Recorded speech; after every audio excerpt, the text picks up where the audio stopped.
Bismillahirrahmanirrahim.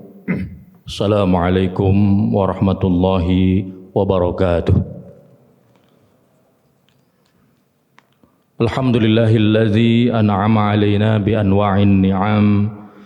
Salatu wassalamu ala asyrafil anam sayyidina Muhammadin sayyidil arabi wal ajam wa ala alihi wa sahbihi wa man tabi'ahum ila yaumi yafnal alam, amma ba'du. Faqad qala Allah ta'ala fi kitabihil karim wa huwa asdaqul qailin. A'udzu billahi samil alim minasy syaithanir rajim. Wa laqad nasarakumullahu bi badri wa antum adillah. Al-ayah, sadaqallahul azim. Jamaah yang dimuliakan Allah Subhanahu wa taala. Ada 3 peristiwa penting yang tercatat dalam tinta emas sejarah peradaban Islam yang terjadi pada masa tahun kedua Hijriah, yaitu tahun kedua di mana Rasulullah Shallallahu Alaihi Wasallam berpindah ataupun hijrah dari kota kelahiran beliau Makkatul Mukarramah berpindah ke Madinah Al-Munawwarah. 3 kejadian penting ini adalah juga termasuk di dalamnya adalah karakter-karakter yang perlu dimiliki oleh setiap muslim.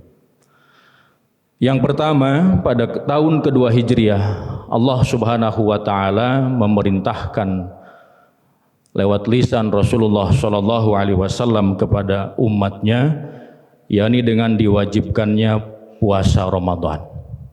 Jadi puasa Ramadan ini diwajibkan pada tahun kedua Hijriah.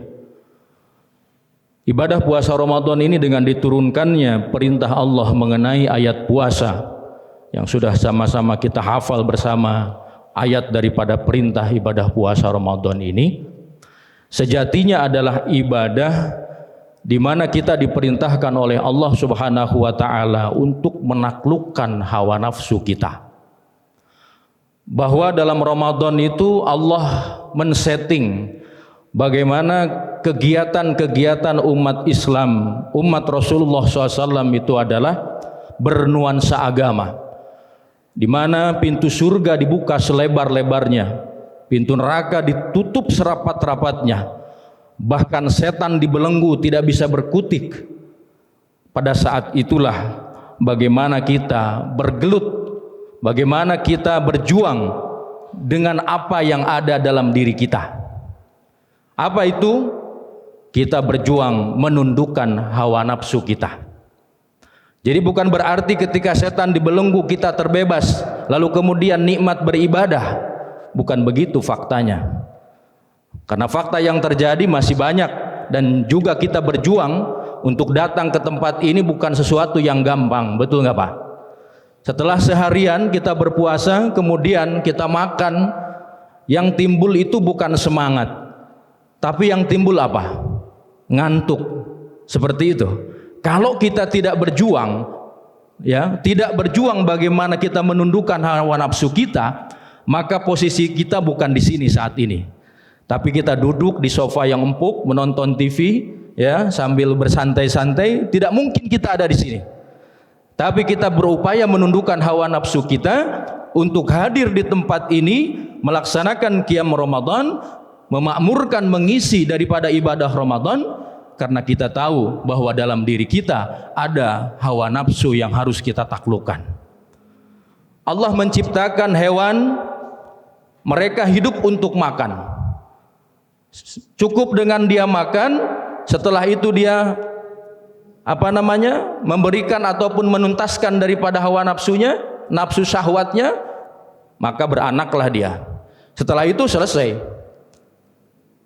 Tidak ada beban bagi mereka untuk beribadah. Maka jangan ajak hewan-hewan untuk beribadah, nggak ada kewajiban buat mereka untuk ibadah. Kemudian Allah ciptakan malaikat yang tidak mempunyai hawa nafsu. Mereka tunduk kepada Allah. Ketika Allah perintahkan untuk mereka bersujud, maka sampai kapanpun malaikat akan bersujud. Tidak akan pernah ada malaikat yang mengeluh kecapean karena diperintahkan bersujud. Kenapa?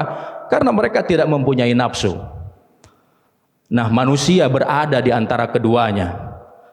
Allah berikan nafsu untuk kita. Orang yang mengikuti hawa nafsunya, bagaimana mengajak kepada keburukan, maka kecenderungannya akan seperti hewan. Hidupnya hanya memikirkan makan dan syahwat saja. Setelah itu selesai. Nggak ada tuntutan bagi dirinya untuk beribadah kepada Allah. Kemudian bagi manusia yang bisa mengendalikan hawa nafsunya, dia bisa mencapai level seperti malaikat.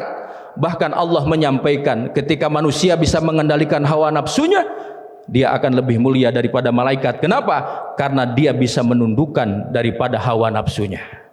Maka puasa inilah latihan bagi kita untuk menundukkan bagaimana kita bisa mengendalikan hawa nafsu kita. Nafsu itu tidak bisa dibunuh. Nafsu itu tidak bisa dihilangkan. Yang bisa adalah dikendalikan. Kemudian kita belajar dengan puasa ini adalah bagaimana menundukkan hawa nafsu kita. Itu yang pertama. Yang kedua, tahun kedua Hijriah ini adalah bagaimana ada proses perpindahan kiblat. Awalnya pada perintah sholat, diperintahkan sholat, yaitu awalnya Allah memerintahkan sholat menghadap kepada Masjidil Aqsa yang ada di mana, Pak? Di Palestina. Kemudian saat itu dengan niat bagaimana Rasulullah berdakwah kepada orang-orang yang ada di Madinah saat itu, kafir-kafir, Yahudi-Yahudi yang ada di Madinah, supaya mereka terenyuh mau mengikuti ajaran Nabi Muhammad. Ketika kiblatnya pun sama seperti yang mereka lakukan, yaitu di Masjidil Aqsa. Tapi rupanya dakwah tidak gampang. Mereka tidak mau beribadah dan tidak mau masuk agama Islam. Apa yang terjadi? Mereka mengolok-ngolok ajaran Nabi Muhammad. Mereka mengatakan bahwa ajaran Nabi Muhammad adalah plagiat, niru, nyontek kepada agama-agama mereka. Kemudian para sahabat mengadu kepada Rasulullah, "Ya Rasulullah, bagaimana ini ya Rasulullah? Kita diejek." Mereka mengatakan bahwa agama Nabi Muhammad itu adalah contekan dari agama sebelumnya. Ketika mereka beribadah menghadap kepada Masjidil Aqsa. Rasulullah kemudian dalam satu riwayat dikatakan itu adalah sholat zuhur. Dalam satu riwayat yang lain dikatakan itu adalah sholat asar. Ketika sudah masuk pada rakaat yang kedua, turun ayat yang memerintahkan Rasulullah untuk berpindah kiblat dari Masjidil Aqsa ke Masjidil Haram, yaitu surah Al-Baqarah ayat 144. Falanwalliyannaka qiblatan tardaha. Lalu berpindah. Maka Bapak Ibu yang sudah beribadah haji ataupun umroh pernah berkunjung ke Masjid Qiblatain, Bapak ya? Itu masjid sejarah ketika bagaimana Rasulullah dalam satu sholat sedang menghadap ke Masjidil Aqsa, kemudian turun wahyu, lalu beralih haluan 180 derajat, berpindah menghadap kepada Masjidil Haram. Nama masjidnya Masjid Qiblatain, artinya kiblat dua, karena waktu itu sholat terjadi dua kali kiblat. Itu sejarahnya. Apa yang menjadikan sejarah bagi kita bahwa umat Islam punya identitas. Rasulullah tidak mau agama ini sama dengan agama sebelumnya. Maka Rasulullah banyak menyelisihi ibadah-ibadah yang sebelumnya sudah dilakukan oleh agama-agama Yahudi. Satu contoh ketika Rasulullah pergi ke Madinah, ya, pada tanggal 10 bulan Muharram, di mana mereka orang-orang Yahudi melakukan ibadah puasa. Ditanya oleh Rasulullah, "Kenapa kalian berpuasa?" "Ini adalah hari besar kami." Lalu Rasulullah mengatakan, kami lebih berhak untuk mengatakan bahwa hari ini adalah hari besar agama kami. Maka Rasulullah menyampaikan, silakan kalian berpuasa pada tanggal 10 dan tambahkan satu hari sebelumnya atau satu hari setelahnya, yaitu tanggal 9 atau tanggal 11, ya, tanggal 9 atau tanggal 11 untuk bagaimana menyelisihi orang-orang Yahudi. Jadi Rasulullah menyelisihi, dan ini adalah prinsip. Tidak boleh kita mengekor dalam hal urusan agama dan urusan kehidupan yang sudah ada aturan dalam Islam. Tidak boleh kita mengekor kepada agama yang lain dalam hal yang prinsip agama dan lain sebagainya, karena Islam mempunyai ajaran tersendiri. Yang ketiga, dalam tahun kedua Hijriah ada proses perang Badar. perang di mana Rasulullah perang yang pertama yang dikatakan dalam Al-Quran tadi dalam muqaddimah, ini adalah perang yang mulia. Sahabat-sahabat yang ikut di dalamnya adalah sahabat yang mulia, yang diampuni dosanya, dan para malaikat turun bagaimana untuk membela agamanya. Sahabat yang terpilih pada perang Badar ini menunjukkan bahwa Ramadan adalah bulan berjuang, bukan bulan bermalas-malasan. Bagaimana Islam tegak, bahkan kita kenal dalam sejarah perjuangan negara kita diproklamirkan yaitu pada bulan Ramadan.